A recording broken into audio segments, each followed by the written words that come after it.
Yo, this Bone Crusher, and you're watching the Art is King podcast. Cass.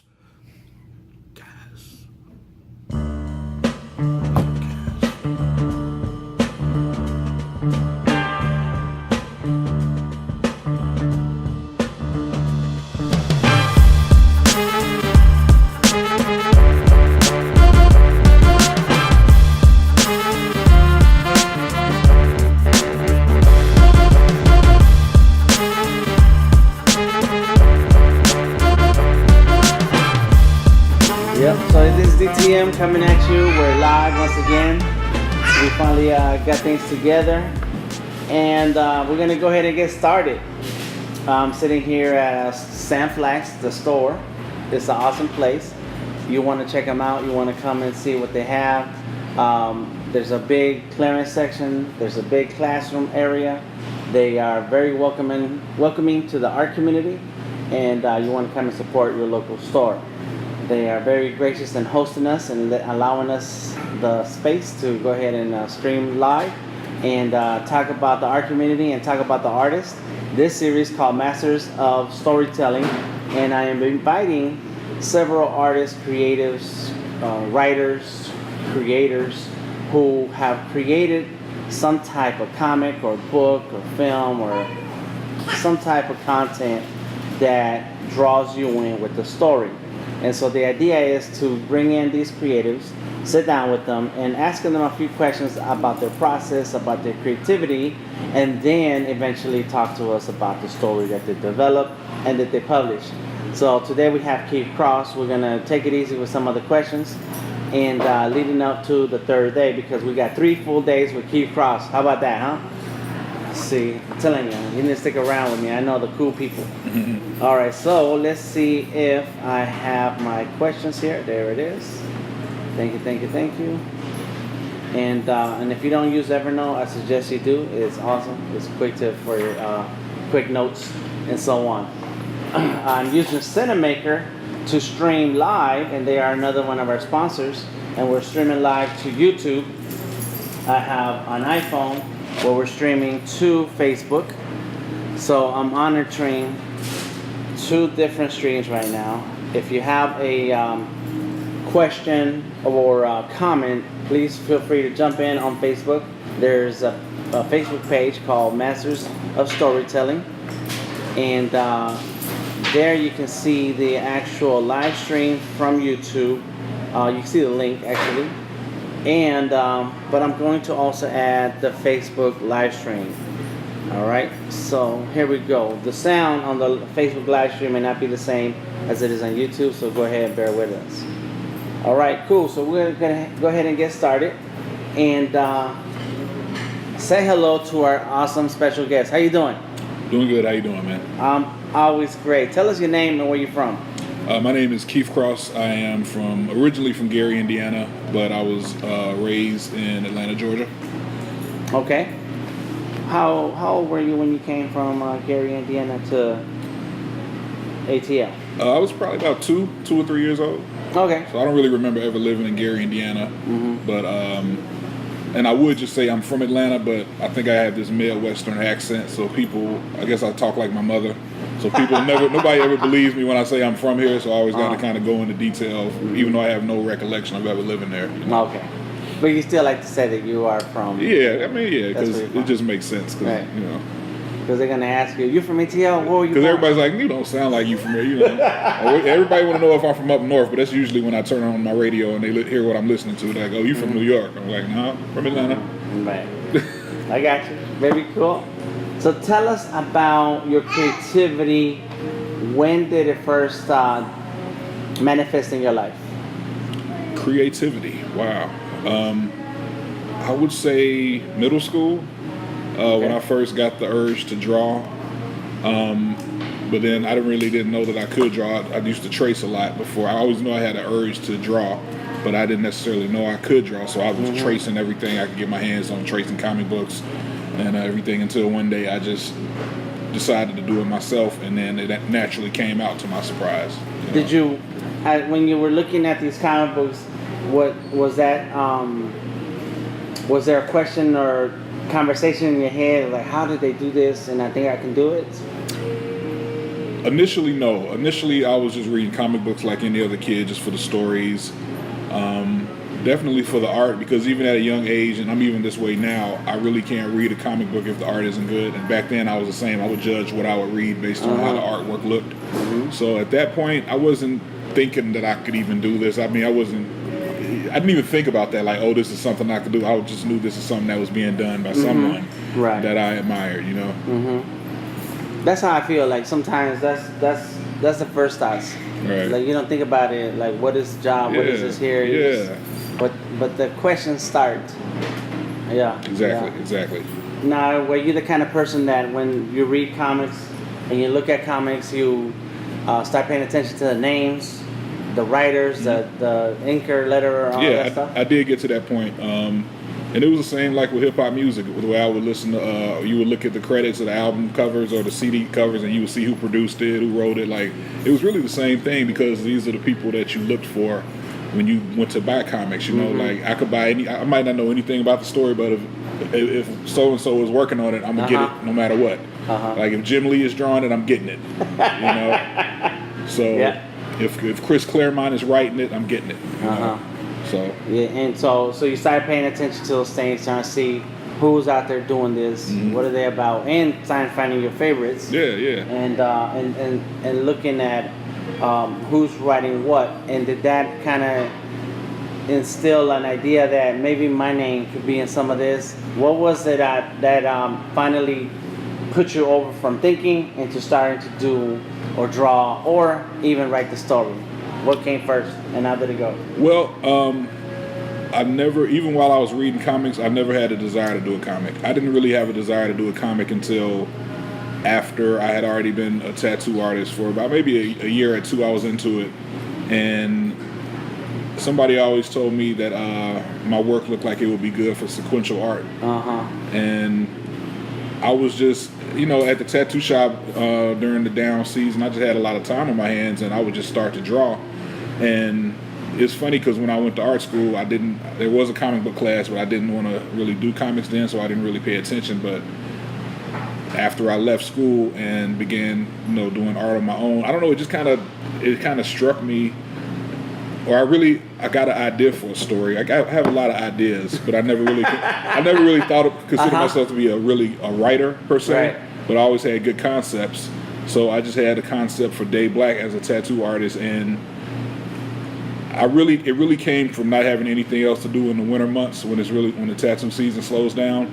So really, just to occupy my time, I just started to work on this comic strip, and I would focus on just different customers that I would meet that were really, because I was tattooing in 5 Points Mall, and just that whole city crowd is just totally wild compared to like kind of farther away from the city. When you're in the city, that clientele is a little more diverse and eclectic, and just totally different. So I just started to kind of chronicle those encounters with people, and the next thing I know, I just had a story. Like I just rolled it around in my head, and I just started having the stories. And at first it was just like therapy, me just like telling everything I wanted to say I couldn't say, so I would use this character Merce as a way to kind of get my frustrations out with some of these people that would piss me off.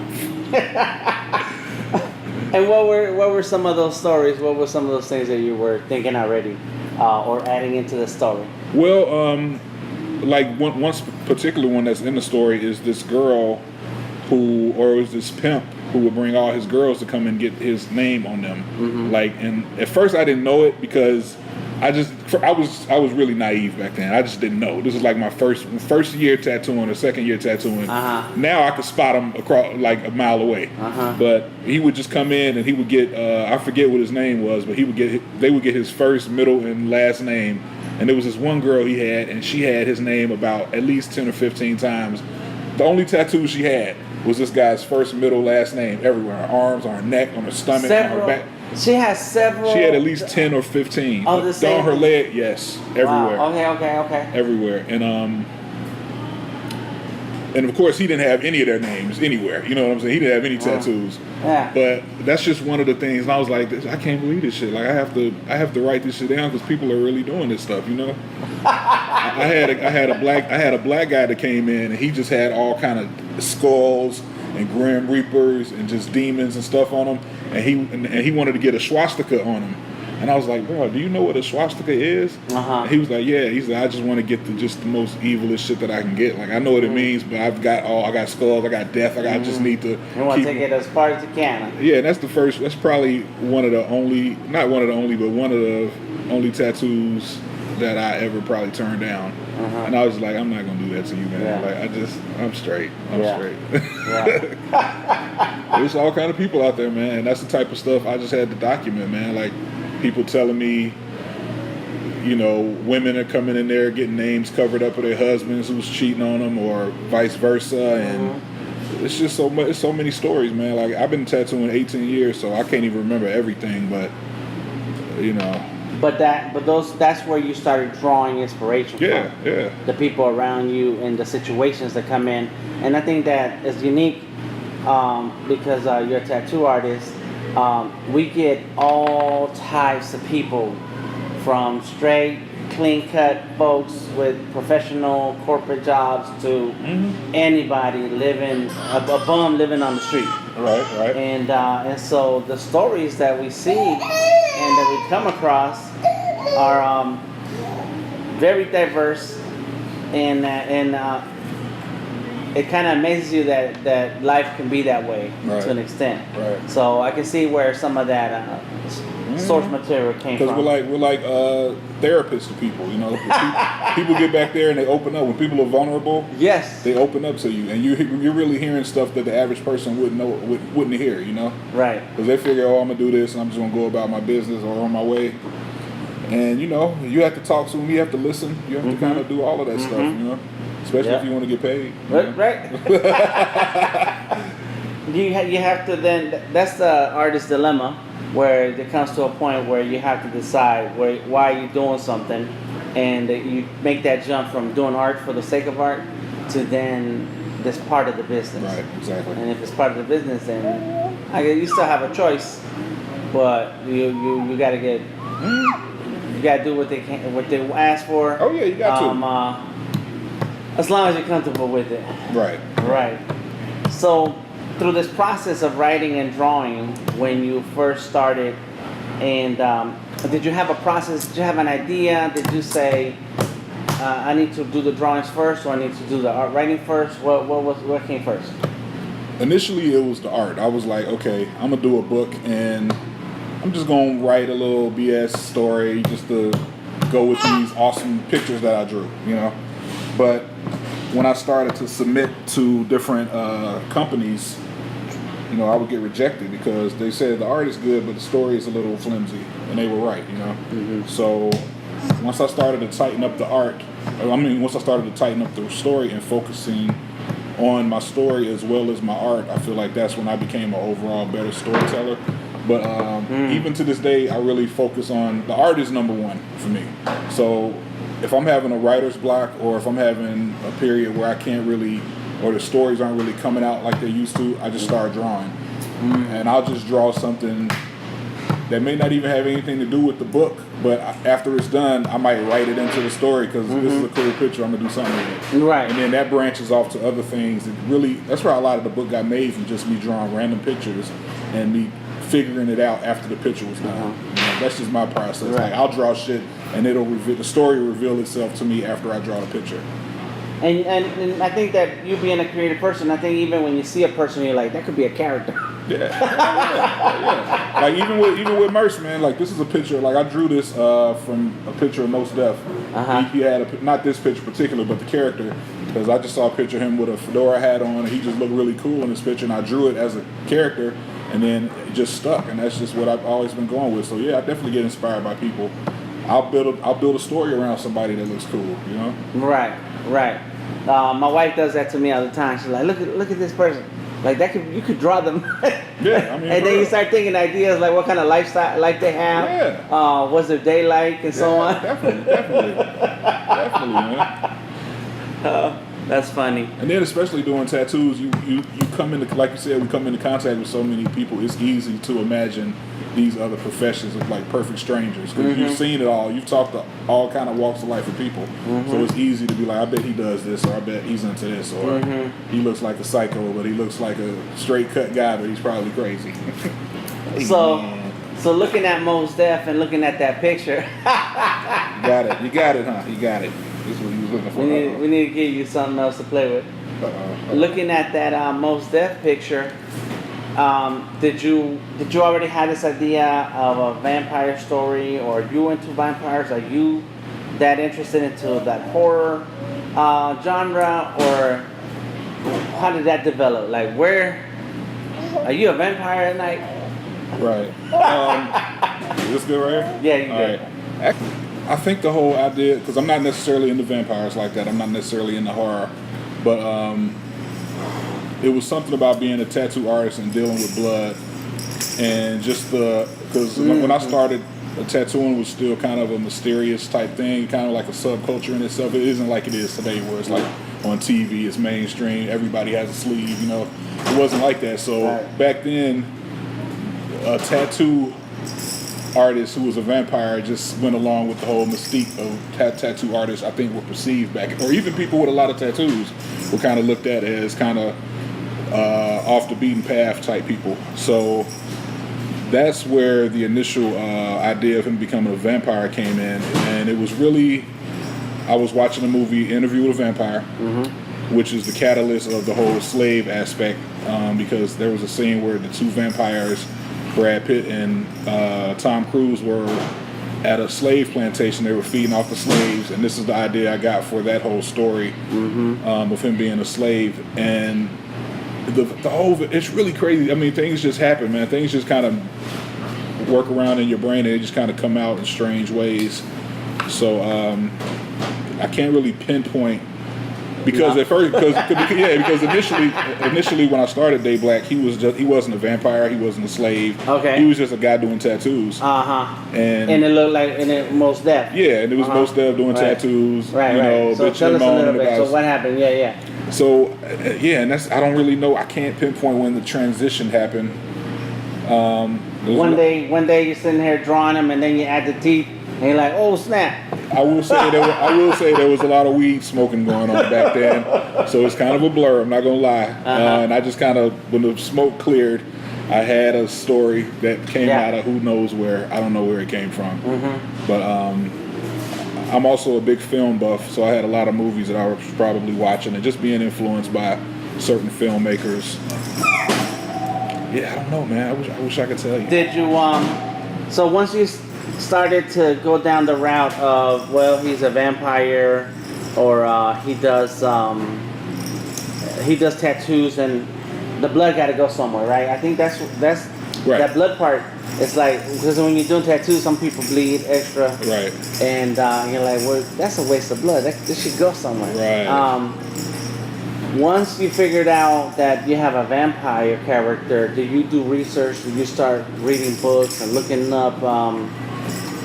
What do you call the myths and mythology stuff? I didn't, because I really just went on what I knew. Vampires, they can't be in the sun. They don't see their reflection. Even though they change, like Twilight makes them like twinkling and stuff, but I don't do none of those twinkles in here. But I just pretty much went on the pretty general vampire tropes. I didn't really get too deep, and I just kind of played around with them, because it's not real, so you can do anything you want to do. Right. As long as you're just trying to keep that core thing that everyone pretty much associates with them. So, and as far as, oh my God, it's your fault. You brought the noisy toys. I know, but this noise is better than his noise, right? So, what's the question again, man? So, what research did you do to start thinking about this character, or writing a story? Right.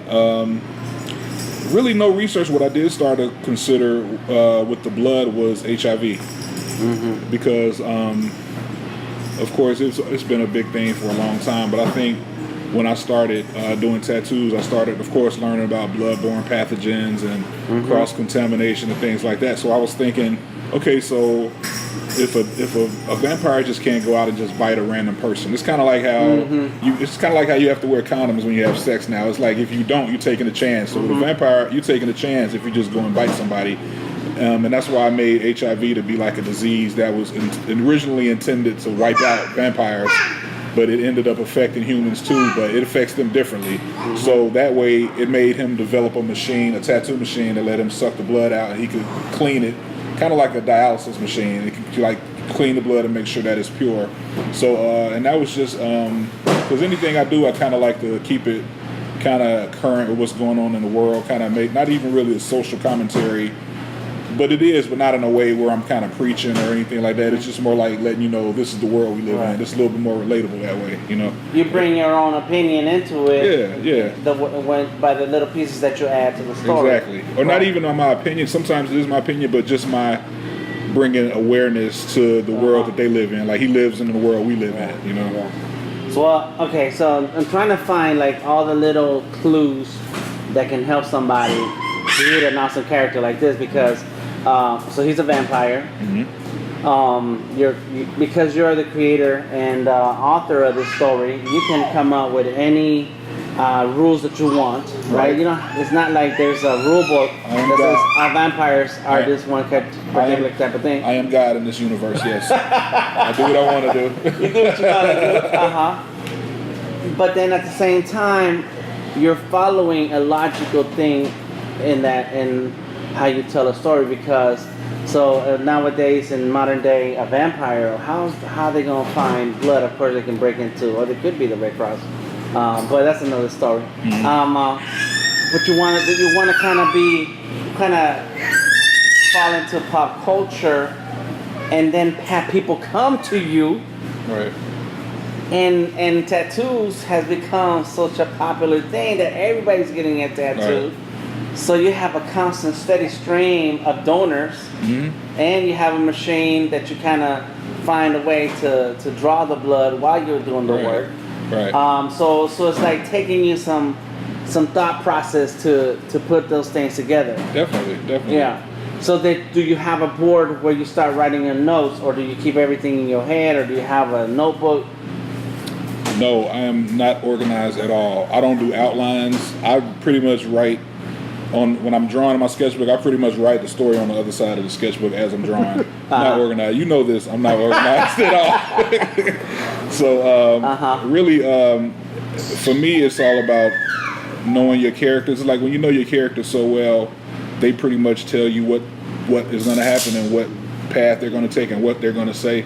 So yeah, it's always that. It's always and then just writing, you know, just starting to write as much as I draw. Like when you write and just have exercises where I'll just write really nothing that has to do with a particular story, but it may be I'm writing a backstory on Merce when he was a slave, so I'll write a whole scenario on a day in his life there, and that might spark something else. Or I'll write a day in the life of his brother or his mother. Just anything like that, just writing exercise like that just keeps your brain moving, especially while you're focusing on the current characters and not necessarily on that part of the story where you're stuck. Because if you're stuck, if you keep writing about them but not about that particular story, you'll find little gems that like, oh, well, if this happened, then this can happen. You know what I'm saying? Right. So it's really just about you have to just keep writing, man. Like I learned, you just have to keep writing. Right. Even if you just keep writing, just like you're drawing, you want to get better at drawing, you just keep drawing. Yeah. You just, you know, like I drew a picture of Mac Miller the other day. I didn't really even want to, but I was a fan of his music, so I was like, I haven't drawn in a while. Let me just draw a picture of Mac Miller. And it didn't really even look like him that much to me, but I drew something. Right. And I finished it. You know what I'm saying? It's the exercise. I think you're just opening my eyes as to that even if you're not working on the story, you work on the characters. Yeah. Little stories here and there about that individual character that eventually you write something you hadn't thought of before that can actually fit in the story and then keep on building. Exactly, because if you don't do things like that, and just say you're not having a writer's block and you're just writing a story like 1, 2, 3, no problem, that's fine. But if you don't make those little deviations, sometimes I think those little deviations make the overall story richer and more complex and more opportunities for side stories or for flashbacks. And you know, you always want the book to have a lot of content. You don't want to just tell the story too fast, like A, B, C, D. You want to have those little branches off, and it just keeps everything a little more interesting. It gives you an opportunity to introduce secondary characters, and it just makes your world overall richer when you do that, you know. So did you ever take classes? I know I've asked you some of these questions before, but for the sake of this stream today, that's right. You tell them. Have you taken formal training classes, workshops where this has been something that you learn how to do, writing a script and telling a story? Never. I've never taken any classes, but what I did do when I was in college, I would read screenplays. Like I used to buy, because when I first went to art school, I wanted to be a filmmaker at first. Okay. So I used to buy like screenplays from like Quentin Tarantino, like Stanley Kubrick, like all my favorite movies. I would buy the screenplay versions and I would read them. And when we shot the DayBlack film, which was also a big learning curve too, and that's what really got me to start writing those secondary scenes, because when you have actors, you have to provide they're called sides, and it really gives them like side stories. Like, all right, I know this is my script for my character, but what is his backstory? So when we did the DayBlack film, I had to go in the mode of writing side stories for everyone to give my actors motivation of who their character was, which led me to how I did that for the comic, you know, and it just made me a stronger writer. So I've never had any formal writing. I don't boast that, because I feel like I could definitely learn something. You never stop learning, you know, in general. So, and I feel like I want to take something. I just haven't had a chance. And DayBlack has all just been me just doing it how I wanted to do it, you know. Like writing how I want to write, drawing how I want to draw. Luckily, I haven't had a situation where I've had anybody telling me, or an overbearing editor trying to tell me how to do it. Like everybody I've met or worked with has been really open and accepting to my process. You know? And my process is, I don't know, this is how I'm going to do it, you know. And you know, I think that the way you're doing it is very freeing, so that you can focus on the creative part of it. Because a lot of us, me included, get stuck into, well, I can't do the drawings until I have the script. Right. I can't do the script until I have my characters. I can't do my characters until I have the drawing the way the character's supposed to look. Right. And I can't do my drawings the way it's supposed to look because I got stuff to do today. Right. And then you get caught up in that cycle and you don't accomplish anything. And so when it comes to my other art, that's just flat one-shot illustrations, like I can knock them out because I got into the practice of doing it. Right. And I have a process now, but in the beginning I just did it however I felt. Exactly. And I think that you have a great opportunity the way you're doing it, and it sounds like you're figuring it out as you go, but as you're figuring it out, that's what you're investing into the story and into the characters. Exactly. And they see it. Yeah. Exactly. That's really good. I like that. All right, so now we have a full shot. There you go, chilling. I like that. He likes to sit up here. All right. And that's why he's quiet. Yeah. Look at that. All right. So I got another question for you. How do you stay motivated into working on this? Because it's been a path of some years now, from the film, from whatever you had before the film, the process of now up to 2 books and issue number 7. What is your process, or what is it that you tell yourself? Because I deeply feel like this is something that is going to be here when I'm gone, and it's going to make an impact in pop culture, and I really believe that. I feel like I was a tattoo artist strictly to make this book, you know, because tattooing, the desire to do tattooing has faded for me, but this book has like always still been like burning strong as a result of being a tattoo artist. So I believe that's why I was put here to do tattoos, just for the purpose of making this book. But even more importantly than that, it's the fans. It's just when you have people that tell you how much they love it, and it becomes less about you and it becomes more about writing it for these people who love it. Like it is for me, but it started out just being something I want to see if I can do a comic book. I just want to see if I can do it, you know. And when I did it, and I just was surprised by how much love I was getting, that I was like, okay, now I have to do it. Like, but not in the sense where I was like, oh, I have to do it. It's more like I have to do it. You know what I'm saying? Like I have to rise to this occasion that I've been blessed with. So for me, it's just a little bit of both. It's destiny for it to be done, and it's also appreciation for people that love it, you know, that I have to finish it, you know. Yeah. What, man, what? And it sounds like your tattoo career part was training to get it. It was. For real, it was. You know? It was your social experiment. It was.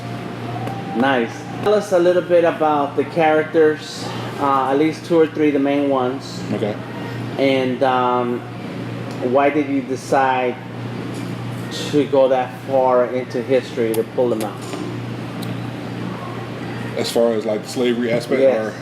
Well, I went with the slavery because for me, DayBlack is kind of a horror story, so slavery was already a horror in itself. So just to have that background, like people, when they see slavery, they instantly relate it to a horrible part in history.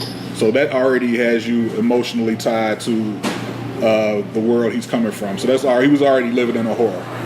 So this is before he even decided to be a tattoo, or this is before he even became a vampire. And that's Merce. Pretty much he's me. Oh, you after it? Okay. So pretty much he's me. You know what I'm saying? He's like I said, initially he was the person that said everything that I couldn't say to my customers. And you know, I feel like when you write, you should definitely inject yourself into your characters because it's just more relatable. You know what I'm saying? When it's delicious. Yeah, it's delicious. Apparently, the book is not only good; it's delicious. You know, it's totally delicious. And that's Merce, 90% me. We'll talk about his brother, Bryce, who is a complete psychopath. And it's kind of like it's like the old saying is like nothing is new under the sun. It's one of those dynamics like, say, Wolverine and Sabretooth. You know what I'm saying? You got the one brother that's trying to do right, and you got the crazy brother egging him on to still stay crazy. So it's kind of like that dynamic. And then you had his mother, who actually turned him, and I'll talk about her origin in issue number 7, which is out at peepgamecomics.com. Okay. And writing from a woman's perspective was really different because clearly I'm not a woman, but I still had to kind of tap into that that feminine energy, and I really had to think about women I've talked to, women that I know personally, and just hark back to some stories I've heard, like women about being raped or being abused or being deceived, which is a huge part of LaRue's story. You know, she seems like she's evil and she's the antagonist of the book, but she's really a victim who had a really hard life, and which caused her to be seemingly evil and deceptive, but she really isn't. Well, she is, but she has a reason behind it. When you see the reason, it makes you a little bit more sympathetic to her. Kind of like Killmonger and Black Panther, like you have in Bushmaster and Luke Cage, like you have these villains per se, but when you realize the motivation, it kind of grays the line between, you know, are they really bad or are they really good? So those are the 3 characters, you know, that I can say without giving away too much. They're very good characters so far. I've read the story. I've read all 7 issues, and I read it because I have the PDF. Okay, so cool. I read it, and I need my physical though. Physical copy. But so far, I did not know what to expect when I opened the book and started reading. And I've known you for years, and worked with you on the my little part on the scene, the DayBlack on the film. But when you actually sit down to read it, it draws you in. And from what I've learned in listening to authors is that you have to have that ups and downs with the character. And so then you start learning and knowing the character and becoming committed with the character to see where they go. Right. And you've done that very well. Thank you. And you got to make people care about the characters. Right. On some level, you know. Yeah, invested in how they feel and what they do. Definitely. And the thing about Merce is, and I think what a lot of people relate to, is that his sense of redemption, or his sense of trying to be something that he's not, or him trying to rise above something that he thought that.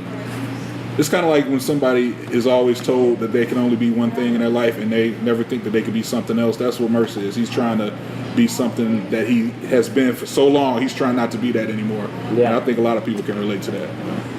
Yep, they can. I do notice that in the way you have set up your characters, they play on each other's personalities and temperament, so that it's not the same person, or they're not super crazy where they don't even fit with the story. Right. You know, it's good. It's good. I encourage everybody who's watching this now to go to DayBlackComic.com, and you can buy the PDF and download it. Here you go. Keith's gonna hold up. We got the first volume and the second volume.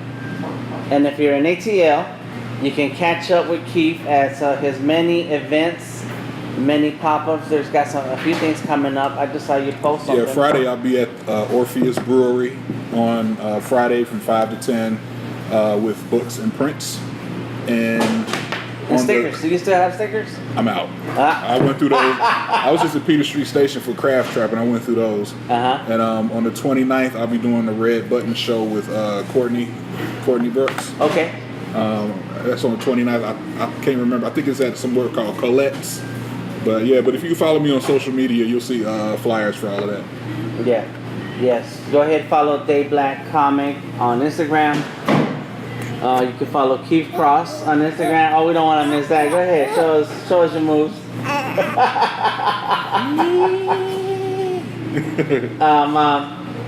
But for today, we're gonna end this at just the process and some of his motivations, and then tomorrow we'll talk about what he's been doing to promote the book and to build an audience, and what are some of the plans of DayBlack. And then on Thursday we'll be back and talk about the story. Who are the more about the characters, more about what are their motivations, and what has transpired so far, and the 7 issues that have been published so far. So you want to stay tuned, check it out. This live stream will stay up on YouTube, will stay up on Facebook. Share it, tell the world about it, and check out Keef Cross at DayBlackComic.com. All right, this is DTM. Any last words for today? Any some words of encouragement? Just keep drawing, keep writing, and just do it for yourself first. And then if you do that, the people will come, I think. Well, that's how it's been for me, you know. Yeah. And make sure you're good. Yep. And if you're not good, get better. Keep drawing, keep writing. That's it. Yeah. Awesome. Well, awesome. Thank you very much, sir. Thank you, everybody, for tuning in. We'll cut off this stream for today, and we'll see you back tomorrow. We'll try to be on time, 11:30 at Sam Flax. And if you're want to come in and sit in on the conversation, check out Keef Cross in person. Check out a book. Get a book. You're more than welcome. We have plenty of seats and plenty of space here at Sam Flax. We're in the 2nd floor. Big ups to Cinemaker, to Sketchable, and all our sponsors, including Velocity Screen Print. VelocityScreenPrint.com. They make all our t-shirts. They've known this guy, Bo, for over 20 years, so check him out. All right, so this is DTM. Talk to y'all later, and see you next time. Follow ArtIsKing_ATL on Instagram, Twitter. Subscribe on YouTube, and check me out. I am DeltaTangoMike. Peace.